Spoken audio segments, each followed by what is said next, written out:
I am Lamont at large. Today, I am in the mausoleum at the Holy Cross Cemetery here in San Diego, California. I'm here to visit the grave of Andrew Cunanan. He is the Versace killer. If you've never heard of the name Andrew Cunanan, then a couple of the things probably applies to you. Either you were not alive in 1997 or you were hiding under a rock. Andrew Cunanan is involved in probably the most famous murder, arguably, of all time. And some would say it's not even close. He is the man that's responsible for the murder of fashion icon designer Giovanni Versace. So Andrew Cunanan was born on August 31st, 1969 here in San Diego, California. If you were to interview some of his classmates in high school and they would describe him, they would say he was talkative. He was very intelligent. He had an IQ well over 140. And they would also say that he was a prolific liar, to say the least. In 1989, his family was broken apart when the family patriarch, his father, abandoned the family. He was caught up in some financial embezzlement crime, and he decided to flee to the Philippines, which didn't have a crazy effect on Andrew Cunanan, being that he was so self-absorbed in his own life that some would say he could care less about what happened to his mother or his father. He was, by many profilers, they would say that he had some kind of an anti-personality disorder. His family, they were very Catholic though, and his mother didn't approve of his lifestyle. And when she came to find out that he was living an openly gay lifestyle outside of the family, they got into a very violent argument, and he threw his mother against the wall, dislocating her shoulder. And it was because of that attack that he eventually moved out of the family home. So later on, after the fight, Andrew Cunanan quickly moved out of his mom's house and went to San Francisco, and that is where he discovered his new life. He discovered that he wanted the fancier things in life. He wanted nice clothes, he wanted nice cars, but more importantly, he wanted drugs. Methamphetamine was a very popular drug in the gay dating community, and he had a feverish passion for doing two things: doing methamphetamine and making violent pornography. Feel free to look that up if you would like.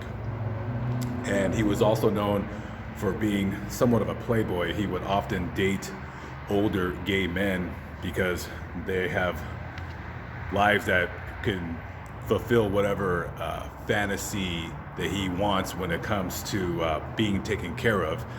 He would often be given allowances by these guys. They'd have credit cards in his name, and he would quickly max out the cards, wore out his welcome, and then they would just kick him to the curb, and he would just go from a rich older guy to rich older guy.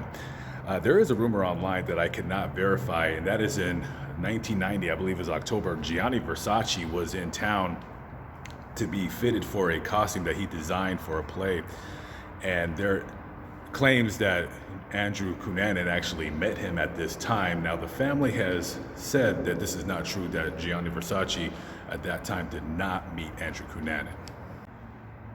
Now, we're going to talk about the murders that Andrew Cunanan committed. So his first murder happened on April 27th, 1997. He had a very close friend, not sure if it was a boyfriend, a man by the name of Jeffrey Trail, who was killed in the Minneapolis area of Minnesota.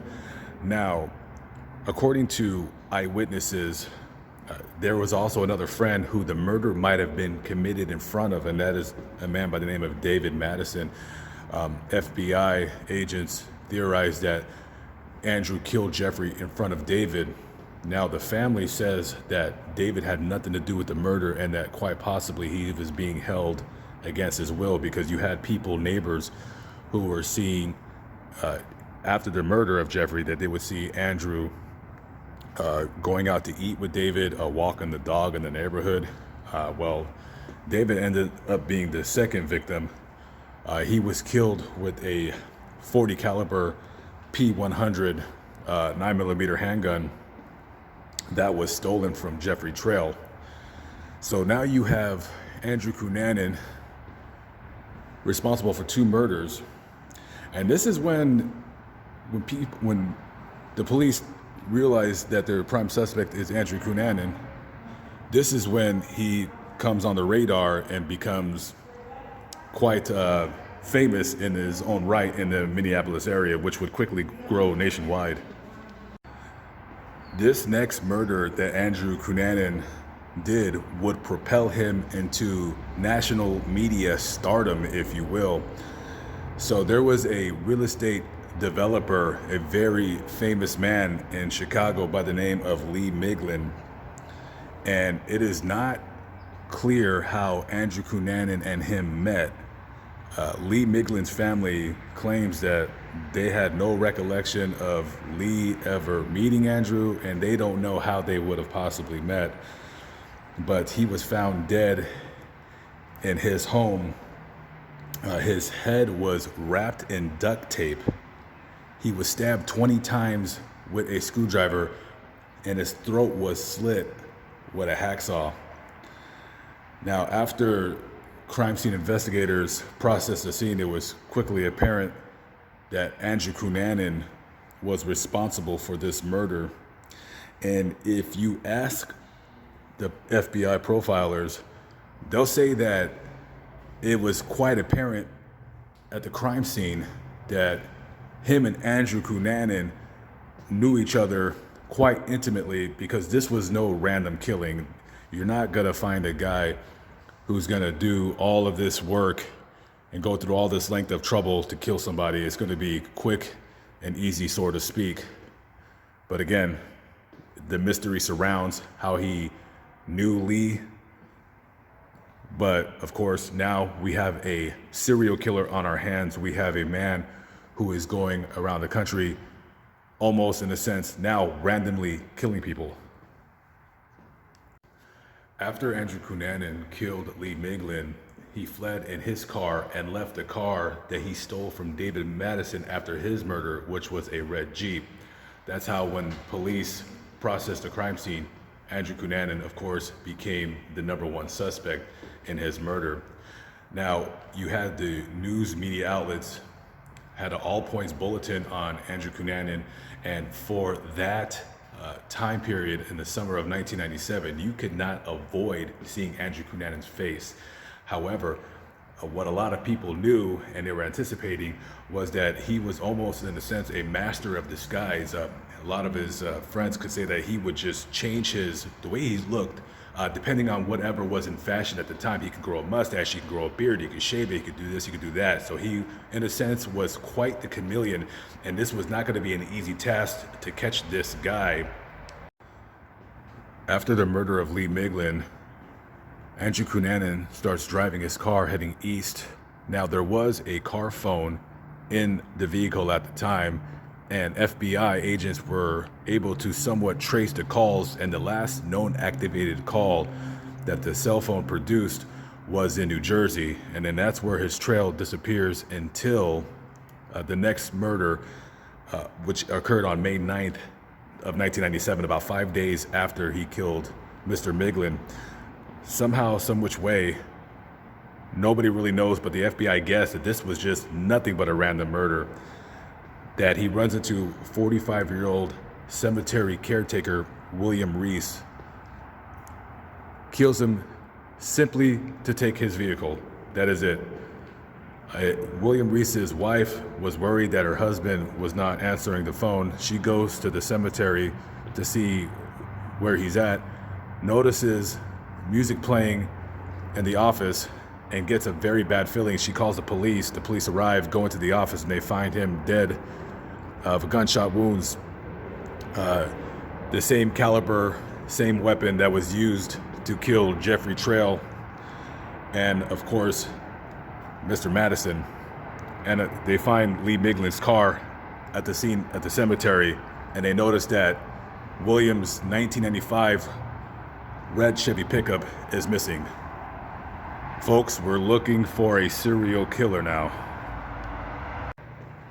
And on July 15th, 1995, for Andrew Cunanan's final act of blind malice, he runs into somehow Giovanni Versace in front of his home in Miami, shoots him once in the back of the head while Giovanni Versace is carrying a cup of coffee and a magazine. He had a daily routine where he would go down to the newsstand, drink a cup of coffee, read the newspaper.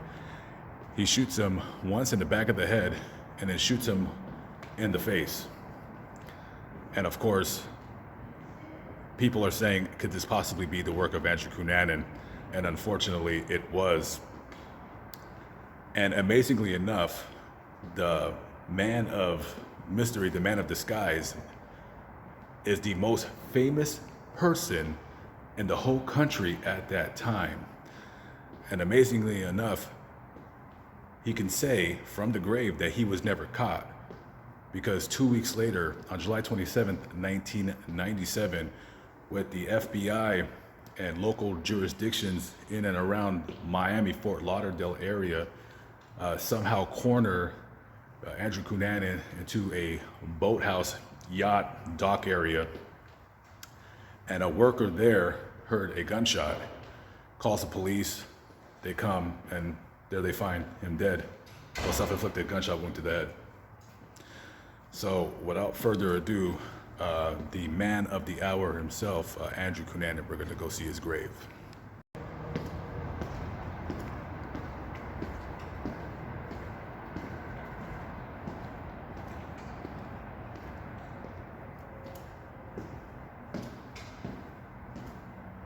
And here he is, residing in a little box. Andrew Cunanan.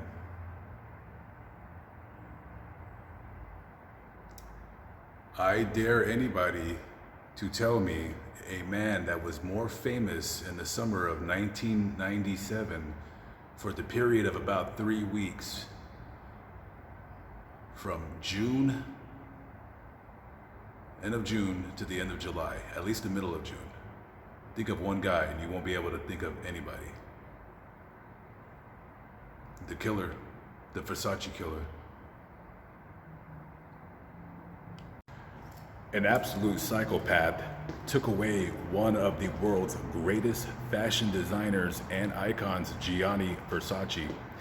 And what puzzles me about this person to this day is the simple question of why. What was the purpose of committing all those murders? What was there to gain?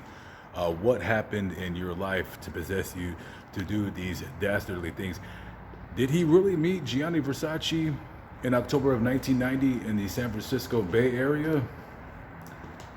Possibly. The world may never know. It's a secret that Andrew Cunanan took to his grave.